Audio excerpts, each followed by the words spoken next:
We are seeing those storms pushing eastward here for this morning. They've lost their severity, okay? You don't see any watches or warnings within the last hour. It was producing several tornadoes, this whole wave here, stretching basically from just east of Wichita to Oklahoma City. Now moving into Missouri and Arkansas. Doesn't have that thump because it's lost the kind of heating of the day. But this all continues to move eastward. In terms of the storm reports, most of these were wind damage reports out into Kansas and Oklahoma, but there were a few tornado reports over the last 24 hours. So that's what we can expect as the threat now shifts east. All of Indiana in a level 3 out of 5 risk for severe storms. Now, I will say all modes of severe weather are in play. It is obviously elevated when it comes to the wind threat. Hail would be the next in line for any more intense storms that are embedded in this line that we anticipate. The tornado threat is low, but it's not zero, and I want to stress that. There is some signs that there could be some rotation. I think maybe western and northwestern Indiana may have the better opportunities for that as we start rolling through the day. Let me kind of walk you through the timetable here. Storm Track 8 Futurecast. This is our high-resolution model that updates hourly as we go hour by hour. I think between now and lunchtime, we're quiet, all right? So no problems there.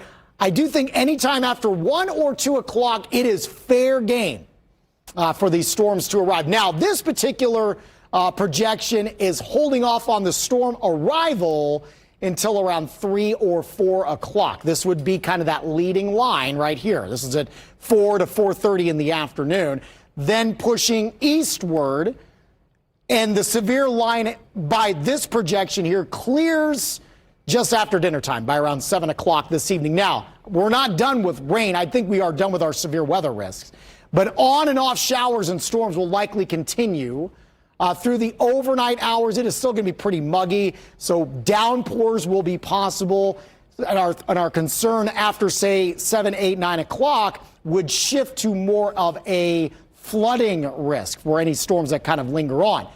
Rain chances will continue through early Thursday morning, but outside of maybe a stray shower or two for the afternoon, I think Thursday afternoon we will start to dry out and we'll be in better shape for the Pacers game for tomorrow evening. We're at 72. It's actually clear right now. It is extremely muggy. South wind at 6, and our dew point number is into the low 70s right now. 73 Muncie, 73 in Lafayette, 72 in Bloomington, and 73 in Washington here. Dew point numbers all hovering around 70. That is very tropical air for us. We stay extremely uncomfortable, miserable as we go through the day today. However, we do find some relief for Thursday, for Friday, and parts of Saturday before the humidity really starts to ramp up for the tail end of the weekend, which is going to play a big role in this high heat that's going to be heading our way this weekend.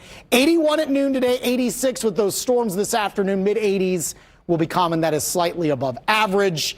I think the next weather story after our severe weather risk will be the intense heat coming our way. Probably our first heat advisories of the season coming our way this weekend.